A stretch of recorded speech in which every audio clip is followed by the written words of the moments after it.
What's up, guys? Day 15. Let's go. It's a great day to review an email. And today, we're mixing it up a little bit. Look, I will say this is email number 3 from John Carlton, but every one of them was a different example. It's just his emails are like kind of almost better than anyone else's. They're up there, right? I mean, there's a few people that are close to him, but I want to talk more about the writing itself. So we've been focusing on the psychological mechanisms that are at play behind the email copy. We last episode we looked at like headlines specifically. We looked at different kinds of emails, and to keep this fresh, this whole sprint fresh, not just making these videos just to make them, but for you to get something out of it. I want to just break down the writing itself and just go through an email I just really enjoyed reading. And all of these emails, of course, tie to some sort of sale. No one's just writing emails just to write them. So you'll see the churn at the very end. And it's actually a product I bought myself, so I recommend it. Okay. All right. So let's get into it. I'm going to... There we go. Nice and small. Small boy. Small boy, it's me. I'm a real small boy. All right. Freaking out the regular folks. Fun little subject line. Howdy. I have friends who have known me during my entire professional career. So, he's setting the stage. Every email we've read now sets the stage in the first email. Or sorry, the first sentence. None of the emails go on and ramble about this and about that and about how the mother did this to them when they were a child or whatever. They get right into it. They set the stage. That's what your first sentence is for. The headline is to get you to start reading. The first sentence is to get you to continue reading. The second, the third, the fourth. And in that sense, that's the copywriting mechanism that's at play here, right? But it's also just storytelling, right? I have friends who've known me during my entire professional career. Some are so close they take a bullet for me, I'm sure, and likewise. But most of them couldn't coherently explain what I'd do if their lives depended on it. They'd stare at me as though I'd suddenly sprouted an extra head or 3 whenever I tell them I'd be working next week in some faraway city. That's fun. See, this right here, it's illustrative language. He could say they stare at me as if I'm crazy, and that's still good. That's not bad. He's just like very creative with his writing, as if I've sprouted an extra head or 3. You could just like, that's how he's saying, as if like I'm saying nonsense to them. And then he doubles down and he says, I might as well be driving off into a black hole to deal with space aliens.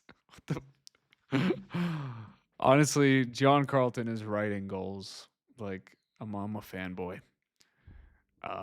But he's just fun, man. And he wasn't always a writer. If you're watching this, side note, if you're watching this and you're like,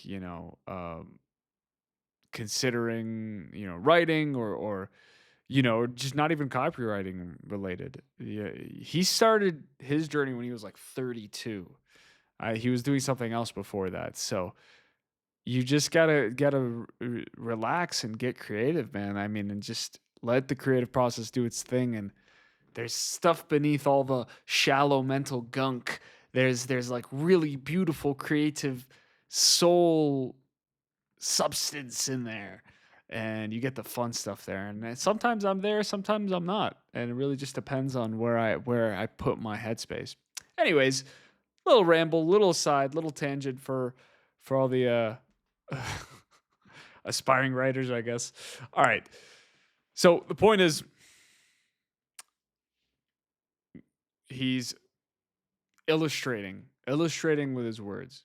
Sprouted an extra head or 3. It's just colorful language. And then he doubles down. right? I might as well be driving off into a black hole to deal with space aliens.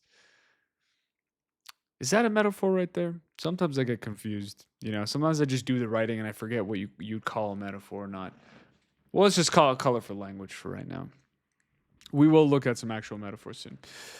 All right. And how that generated moolah for me and my fancy ass lifestyle is an utter mystery. Maybe magic was involved, and that's fine. I like having friends who don't speak entrepreneurs. That's fun. I don't know if he made that up, but that's a neologism. That's a coined word. Entrepreneurs. Someone made that up. I like it. It's a good reminder, too, of the fundamental rule of going off on your own. This is the valuable insight. So, for someone to continue to read your email, you have to give them value. That can come in tips, that can come in the promise of a better life through some sort of mechanism, product, service, whatever. Um, that can come through curiosity, right? Our natural instinct for curiosity. So promise, curiosity, value. Is it pleasurable? Is it personally relevant to me? And most likely, if you're on his list, this is personally relevant to you. So what are you going to do? You're going to keep reading. All right. So that's our value. Yeah.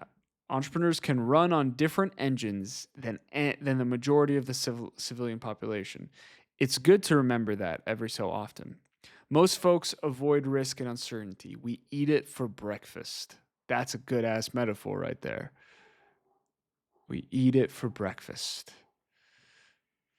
We make our own rules most of the time. So this is a universal truth for entrepreneurs, right? This is a universal truth for entrepreneurs. We have to make our own rules. You have to believe in yourself. You have to trust in yourself. This journey is truly a spiritual journey. It's not just a fucking job. That's why not a lot of people stick around. That's why not a lot of people even try it. It's a journey where you have to learn about yourself. So, and that's who he's talking to a lot of times, right? So we're the bottom line for every choice, decision, and action we take. The buck stops here with a vengeance. Yeah. When we do well, the rewards are large and deserved. When we fail, we still have to clean up the mess and start tomorrow with fresh ideas, plans, and tactics. Learn from our failure to get back on the winning track. Again, very true. And what he's doing is he's making you nod your head, say yes, yes, yes. That is an old school. I mean, that's from one of the axioms from the Adweek copywriting handbook by Joe Sugarman. That's just good copy right there. It's just yes, yes, yes. All right. We're misunderstood and often held in suspicion by friends and family because we rock boats and we never accept no for an answer. Most of this freaks regular folks out. It's a type of radical self-responsibility that seems overly dangerous and foolhardy.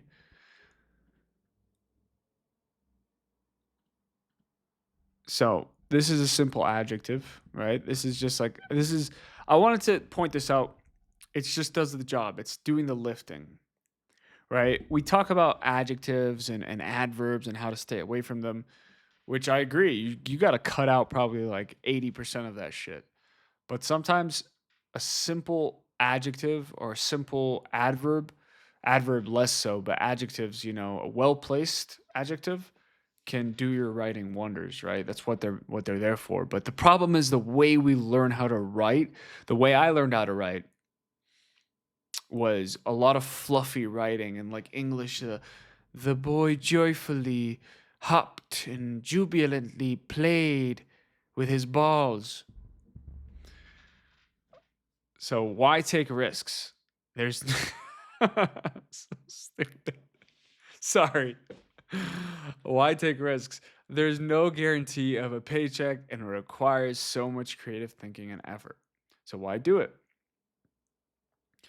And this is just back and forth. He's talking to you. It's a conversation. He's saying, getting you to nod yes. He's giving you value. He's writing in this way that is so fun to read and it's colorful metaphors, similes, straight cut, none of that bullshit. Just right to it, right to it, right to it, right?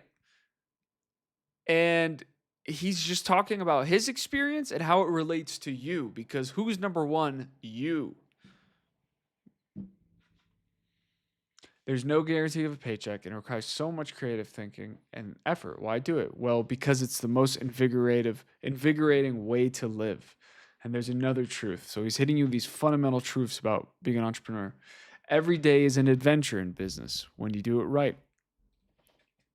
You meet outrageous people doing outrageous things, and you're invited behind the scenes to see how everything works when you work your network correctly. And that's the thing, like this is an aside, right? Like having a network, guys, is like, it's so important. And the best way you can do it is by exposing yourself, putting yourself out there, and, you'll get a job here and there that elevates you, but your journey at the very end is like entrepreneur, it's being an entrepreneur, but you'll be doing jobs here and there, and people are going to connect you to this and that. And that's what I'm learning, right? That's what I'm learning as someone who is, a freelancer who's like, I just got to put myself out there, bro. That's it. And that's super important. Another aside. Ching. Take a moment to reflect on just how unique your life is as an entrepreneur. No matter how your day's going, you're still in a position to rewrite the script of your movie. Another great metaphor. Starting right now in your world, you're the energy behind stuff happening. It's a big responsibility, sure, but you can quit anytime and go back to working for someone else. Maybe.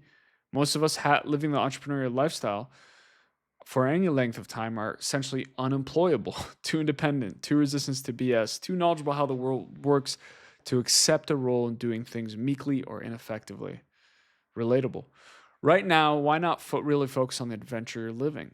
No matter where you are in the game right now, if you've been following my ranting and stories, you've got entrepreneur's blood in your veins. If you didn't, you'd unsubscribe in a heartbeat.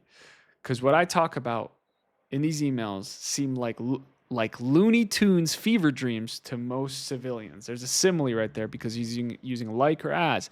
But look at that. Like Looney Tunes fever dreams. He just fucking puts words together, this fucking guy. Anyways, one of the advantages to working with guys like Gary Halbert was the sheer exuberance. There's another fitting adjective. I can't see the rest of that. Sorry, I know it's cut off. Not fluff. That's what I said. Win or lose, we're living the dream. Right on the exciting cutting edge of biz. Don't ever lose touch with your own feelings of adventure. That feeling you had when you first received a paid order of something you created from scratch against the odds. That's the feeling you want to cherish each day. The magic of offering something of value and being rewarded for it. So this is the lesson. This is ultimately the lesson. It's like fundamental. He starts with like these fundamental truths. We run on different engines. We make our own rules. This stuff freaks people out. You can rewrite your script. It's hard to get a normal job for too long because you're gonna be like, fuck this bullshit. Or if you get a job, it's got to be for someone is gonna grow your career. Not some bullshit where it's all bureaucratic bullshit. We're all sick of that shit. If you've got this blood in your veins, which is his point. So he says, and then he connects. He's like, don't ever lose that. Don't lose that touch with your own feelings of adventure. It's in your spirit. It's like beyond your thinking, beyond your body. It's like part of your weird DNA. That feeling when you had, right? I already read all this. You, me, and all the other entrepreneurs working hard today. We're the juice behind a vast part of the global economy. Never forget that. Never lose the sight of your adventure, the adventure. That's what I mean when I sign off with each email with, stay frosty, John. Whoo! That's a good fucking email, man. That's what he always says. Stay frosty. He's got his own brand. He says, howdy which I'll admit sometimes I like send out proposals saying howdy. I kind of fucking ripped it off. Look at me, a copycat. And Stay Frosty. I won't touch that. That's John Carlton. All right, we're not done yet though. He signs it off. P.S. You know what also sets entrepreneurs from apart from everyone else? Every top marketer I've met understands critical actions to take in a career. That's the big dividing line between the greats. The struggles and the struggling also rans. Also rans. I don't know what that means, but I'm guessing like should have's, or like might have, or like wannabes, or right, because there's a contrast there. So also rans. Interesting. If you're finally ready to learn the simple know-how that can quickly churn you into a real marketing force, go here now. We go here. What do we find? Boom. Advertising secrets. Boom. And you know what this is? It's a $49.95 product. Listen, we'll do a quick recap, but if you are a potential client watching this, hit my line. But you're probably not. You're probably another freelancer. And I will say, if you are in marketing or copywriting, you need to buy this. This is an old school book you wrote, but god damn it, is it full of fucking knowledge. And for $50, that's chump change. So I'm just want to give that shout out. I have it. He talks about like mostly about like sales seduction and like psychology, and how it's all copywriting is all selling, marketing is all selling, and about making it about them and reason why copy and all this kind of all the mechanisms. But then he goes into the magical, the essence behind money and how you need to keep it flowing. And then he talks about all this other stuff. It's just so good. It's so good. And it's like, you could tell it's like old school because he's just like on his freaking recorder or something, you know? He's like, chapter 2. It's just like him, you know, it's not like a professional. It's professional. It sounds good, but it's not like an audible, you know, thing. It's just like, it was probably in the 90s or something, or early 2000s, but goddamn, is it good? It was probably sold for hundreds of dollars then, maybe thousands. I don't know, but it's $50 right now. So go grab it if you haven't. And yeah, so this email was kind of like, oops, just to kind of break down some like amazing writing, and like look at the metaphors, look at the similes, look at the the precise use of adjectives, look at the flow, the logical flow, and how it connects to all of the copy, and how it's like it's it's just one after the other. This is an email. This is email copywriting breakdown, sure, but this is all copywriting at the end of the day. It's all marketing. It's all more or less the same in that sense, right? Email is just when you like have to like use more constraints, right? So yeah, this was a really fun email to break down. You know, a little longer on this one, but God, I had a blast. And whew, yeah, I will see you here tomorrow. I'll see you here tomorrow. I don't know what I did with my fingers there. And have a great day. Peace.